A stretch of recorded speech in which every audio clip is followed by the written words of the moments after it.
I pozdrav svima ljudi od Kina Starships, došli u moj novi video. U današnjem videu ću vam pokazati kako da posjetite svoju kosu bez blanša, da bude baš ovako. Znam da vam krene izgleda kao tako, ali to je jer treba još malo da se prosuši. Ovako, kako ovako, ali bez blanša.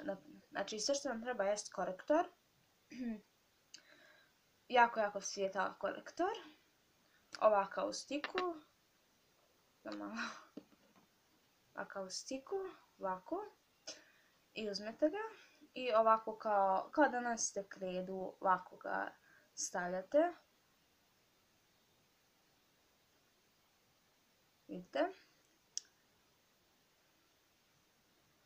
I onda kad to stavite, počešljate, ovako. A ne brinite se, neće se ništa skinuti jer je to korektor. Jedno što će se skinuti jeste ono malo zrca što je ostalo. Međutim, neće sve, neće vam opast kosa naravno. Nego će izgledati ovako.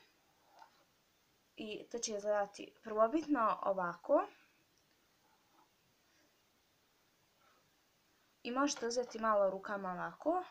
Rukama odmete ovako. Poslije češljanja naravno. I to kad uradite. Vidite da kosa postaje svjetlija. Što više ovako radite. Dakle, ovako kosa izgleda. I ovako radite još nekoliko minuta. I ako primijetite da je postalo ovako, kao što vidite kod mene što je, ovako, onda ste dobro odradili posao. Ovako će. Vidite, tako će izgledati. Evo vidite i gore. Eto, i sad trebate to samo proslušiti nečim fenom ili nečim. I kad to proslušite, to će biti ovako. Kao moje boje ovdje, a ovo gore, ako bude ovako, nemojte se bojati, nego stavite nešto poput krede za kosu i obojite taj bijeli dio u boji i boja će biti svjetlija. Sad ću vam pokazati. Vidite?